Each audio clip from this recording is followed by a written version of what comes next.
नमस्कार मंडळी. मी सध्या श्री गजानन विजय भक्तिबोध हे गजानन महाराजांवरचं पुस्तक वाचतेय. तर त्याचं संकलन निरूपण केलंय प्राध्यापक डॉक्टर नरेंद्र सदाशिव कुंटे यांनी. तर आपले 1 ते 5 लेख ह्यातले वाचून झालेले आहेत. तर मी आता 6वा लेख ह्यातला वाचायला घेते. तर मी वाचते, तुम्ही ऐका. पैसे नकोत, भाव मात्र हवा. श्री गजानन महाराजांनी झुणका भाकर खाल्ली. तांब्यातील पाणीही त्यांनी प्राशन केले. श्रींनी बंकटलालला सुपारी मागितली. बंकटलालला आनंद झाला. त्यांनी खिशातून सुपारी काढली आणि त्याबरोबर 2 पैसेही श्रींच्या हातावर ठेवले. ती वाघछाप नाणी त्या काळात मोगलाईत चालत असत. श्रींनी प्रश्न केला. पैशांप्रती पाहून महाराज बोलले हसून, काय व्यापारी समजून मजला तू हे आरपीसी.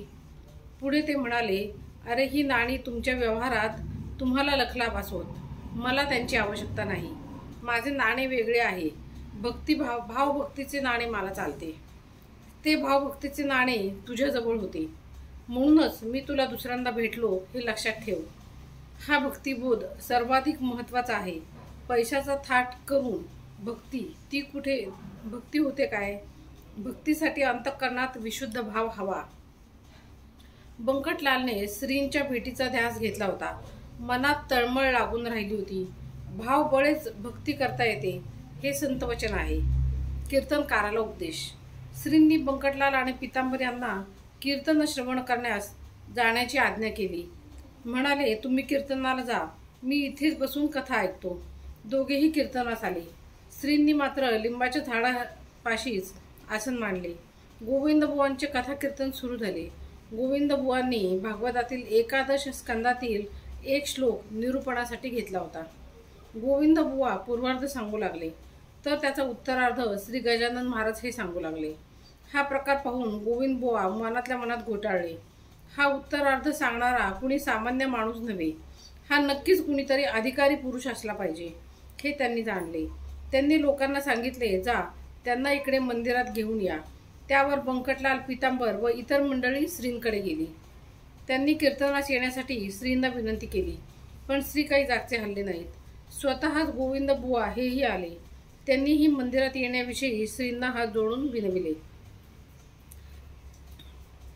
ते म्हणाले, महाराज, आपण स्वतः साक्षात शंकर आहात. तुमच्याशिवाय देऊळ उणे आहे. माझे पूर्वजन्मीचे अपार पुण्यच की मला तुमचे दर्शन झाले. माझ्या कीर्तन सेवेची हीच फलश्रुती आहे. आपण मंदिरात चलावे. त्यावर श्री गजानन महाराज म्हणाले, अरे आपल्या बोलण्या वागण्यात नेहमीच एक वाक्यता असावी. तू आत्ताच म्हणालास की सर्वत्र ईश्वर भरून राहिला आहे. मग मी मंदिराबाहेर आहे तर मला आत चालण्याचा तुझा अट्टहास का? तू बोललास की ईश्वर सर्वव्यापी आहे. मग मंदिरात आतला देव वेगळा आणि बाहेरचा वेगळा, हे भिन्न दृष्टी तू का बाळगतोस? भागवतातला श्लोक सांगतोस आणि तूच त्याच्या विपरीत वागतोस, हे काय कामाचे? जे सांगावे ते आचरणात आणावे बरे. ही बोधवाणी वाचताना कानडी संतांनी केलेला उपदेश आठवतो. ते म्हणतात, नडी नुडी वंदे इरबेकू, म्हणजेच चालणे बोलणे यात एक वाक्यता असावी. बोले तैसा चाले तोच संत, अशी तुकोबारायांची ग्वाहीच आहे. भक्ती मार्ग हा नुसता बोलण्याचा विषय नाही, तो मुख्यतः बोलण्याप्रमाणे आचरण्याचा विषय आहे. जनी बोलण्यासारखे चाल बापा, असे श्री समर्थ रामदास स्वामी यांनी मनाचे श्लोकमध्ये उपदेशिले आहे, जे कृतीत आणता येत नाही. त्याविषयी वायाचे बोलून काय उपयोग? श्रींचे अवतारित्व जाहीर झाले. नुसत्या पोकळ गप्पा मारणारा तू पोट भरून कथीकरी होऊ नकोस. जा कीर्तनाची समाप्ती कर, असे श्रींनी गोविंदबुवास सांगितले. गोविंदबुवांनी कीर्तन सुरू केले. मोठ्याने गर्जना केली. म्हणाले, तुमच्या शेगावी अमोल रत्न आले. रत्न हे त्या सांभाळा. साहजिकच शेगावचा महिमा वाढला. आता ते नुसते गाव राहिले नाही, तर पंढरपूर सारखे क्षेत्र झाले. चालते बोलते येथा आले साक्षात हे पांडुरंग, अशीच त्यांची श्रद्धाभावना निर्माण झाली. गोविंदबुवा सांगू लागले, श्रींची व्यवस्था ठेवा, त्यांची सेवा करा, त्यांची आज्ञा शिरोधार्य माना, त्यांचा उपदेश अंगी बाणवा. त्यांचे बोल म्हणजेच वेदवाक्य होय, तरच तुमचे कल्याण होईल. हा योगी पुरुष फार महत भाग्याने भेटला आहे. त्याला दवरू नका, त्याला ओळखा. नाहीतरी एक गोष्ट महत्त्वाची आहे, ती म्हणजे आपल्याला पुष्कळ वेळा साधू संत सज्जन भेटतात, पण त्यांचे महात्म्य आपणाला ठाऊक नसते। हे कळले तरी कित्येक वेळा आपण त्यांच्याकडे दुर्लक्ष करतो, त्यांची हेळसांड करतो। म्हणूनच अहोभाग्याने कुणी सत्पुरुष भेटलास तर त्यांची कृपा संपादून घेणे हे जिज्ञासू भाविकाचे कामच आहे। श्री गजानन महाराज हे थोर संत साधू सत्पुरुष आहेत। याचे जाहीर प्रकटन कीर्तनकाराने केले, तेव्हापासून लोकांना ते महात्मे म्हणून परिचित आहेत। साधू पुरुष आपले अवतारित्व स्वतःच्या मुखाने सांगत नाहीत, ते आपले सामर्थ्य प्रत्ययाला आणून देतात आणि भक्तांकरवी आपली थोरवी प्रकट करतात। श्रींनी या चरितीने अवतारित्व प्रकट केले। अध्याय 6 समाप्त।